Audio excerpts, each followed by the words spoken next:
My name is Nidhi Bhatnagar and welcome you all in this channel. तो आज की video में क्या सीखेंगे, देखो आज हम करेंगे क्लास 4th का एसएसटी का chapter the age of exploration. This is chapter number 16 my big book of social studies से लिया गया है।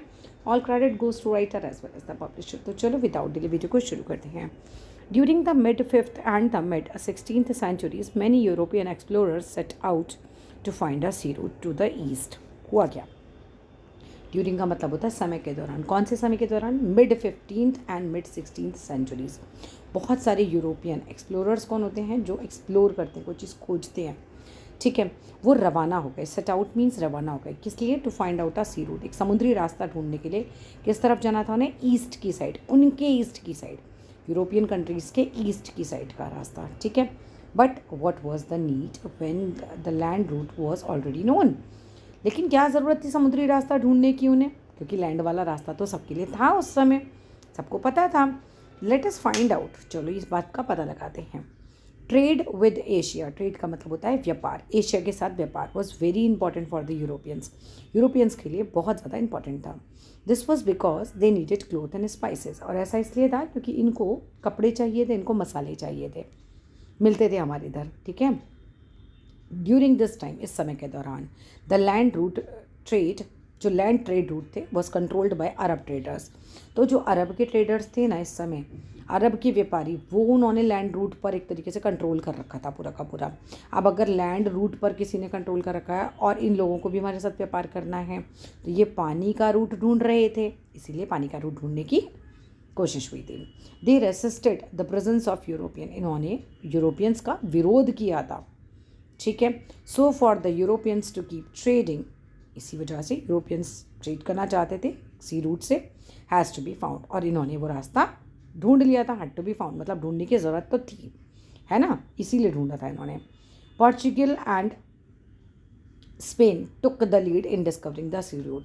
जो पुर्तगाली लोग थे और जो स्पेन के थे, उन्होंने सबसे पहले कह सकते हैं हम सी रूट ढूंढ लिया था। The idea of making huge profits, क्योंकि इन्हें बहुत ज़्यादा प्रॉफिट होता था, तो ये आइडिया कि वो बहुत ज़्यादा प्रॉफिट कमाए, often led rulers to pay for the voyage.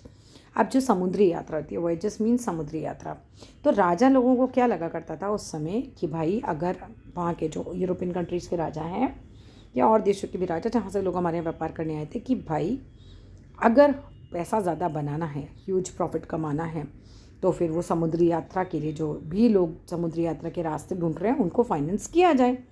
तो the idea of making huge profits often led rulers to pay for the voyage. वो समुद्री यात्रा के लिए पे करते थे इन लोगों को जो ये खोज रहे हैं रास्ता। The start was made by, इस चीज़ की स्टार्टिंग किसने करी थी? पोर्चुगल प्रिंस ने करी थी। पोर्चुगीज़ मतलब पुर्तगाली, प्रिंस मीन्स राजकुमार, जिनका नाम क्या था? इनका नाम था Henry the navigator. Soon other followed, बाकियों ने फिर उन्हें फॉलो करा, ठीक है।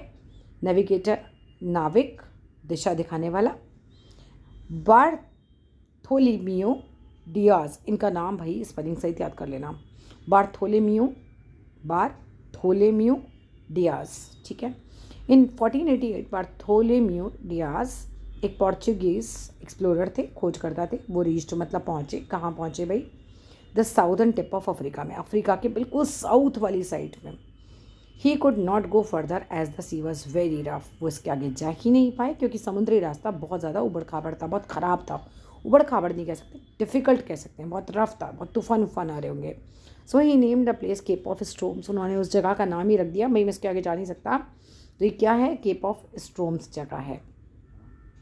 लेटर इट वॉज रीनेम्ड, बाद में इसे क्या कहा गया? केप ऑफ गुड होप भी कहा गया, फिर बाद में रास्ता ढूंढ लिया गया वहाँ से, because it offered explorers the hope of reaching the east, क्योंकि इसी जगह ने लोगों को उम्मीद दी थी, एक्सप्लोरर्स को, कि वो ईस्ट की साइड पहुँच सकते हैं।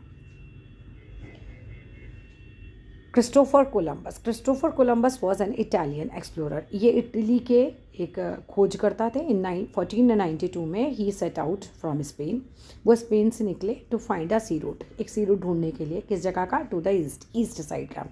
इस एक्सपीडिशंस मतलब उनकी जो खोज यात्राएं थी, जिन यात्राओं पर निकलते थे खोजने जगहों को, was funded by king Ferdinand and queen, एक रानी थी, इसाबेला ऑफ स्पेन। ये लोग इनको पैसा देते थे खोजने के लिए, जाओ जगह खोजो, ठीक है, पैसा हम देते तुम काम करो। हाउएवर फिर भी इंस्टेड ऑफ सेलिंग ईस्टवर्ड, वो ईस्टवर्ड जाने की बजाय बेचारे कहाँ चले गए, वेस्टवर्ड चले गए, एंड रीच द बहामास, इस जगह पर पहुँच गए. Later it was proved that it was not the part of Asia, लेकिन बाद में पता चला एशिया का पार्ट ही नहीं है, बट एक न्यू कॉन्टेंट है that he had discovered, this called new word, इस जगह को नया वर्ड कहा गया. वास्को डी गामा, ये भी एक खोजकर्ता ही थे. Vasco D gamma was a Portuguese explorer, एक पुर्तगाली खोजकर्ता थे. इन 1497 में ही स्टार्टेड हिज वॉयज, उन्होंने एक समुद्री यात्रा स्टार्ट करी from Lisbon in Portugal. His trip was funded by king manual first of Portugal, उन्होंने इनको पैसा दिया था, फंड किया था एक तरीके से. ही टुक द सेम रूट जो किसने किया था, बार्थोलोम्यू डियाज, भाई इनका स्पेलिंग याद कर लेना. एंड रीच द, फिर ये कहाँ पहुँच गए थे, the Cape of Good Hope पे पहुँच गए थे. देयर आफ्टर, उसके बाद ही सेल्ड नॉर्थवर्ड्स, वो नॉर्थ की तरफ चले गए. इन 1498 ही रीच्ड कैलिकट पहुँचे वो. He was the first, Kozhikode बोलते हैं उसको आजकल, ठीक है, Kozhikode. He was the first European to reach India by sea, ये पहले यूरोपियन थे जो समुद्र से यहाँ पहुँचे थे. नाम याद कर लो, आ जाएगा एग्जाम में.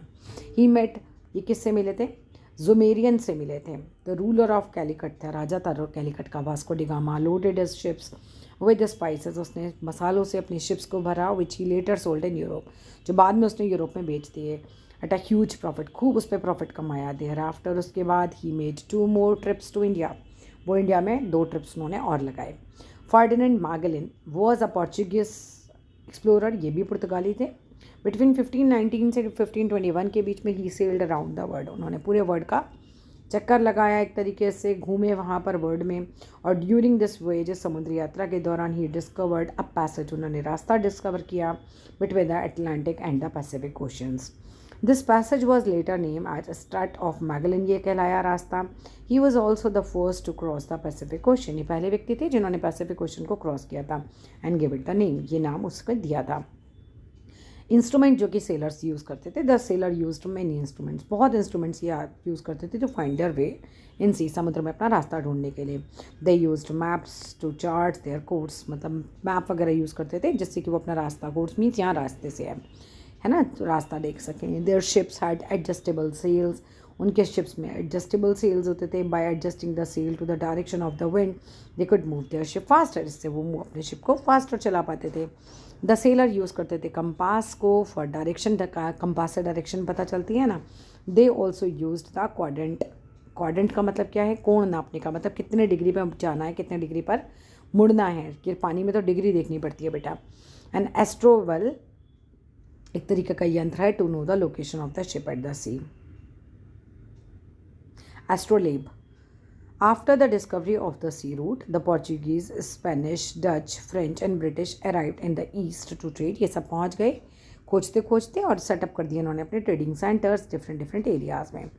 ट्रेडिंग कंटिन्यू रही बहुत सालों तक. And then they started to acquire territories, हमारी ज़मीनें आते आने लगे और इंडिया बन गई उनकी कॉलोनी, किसकी, ब्रिटिश की. ऐसे ही तो ब्रिटिश आए थे व्यापार करने के लिए. चैप्टर थोड़ा सा ट्रिकी है, नाम थोड़े ज़्यादा अजीब हैं इस चैप्टर के, अच्छे से याद करना. Thank you.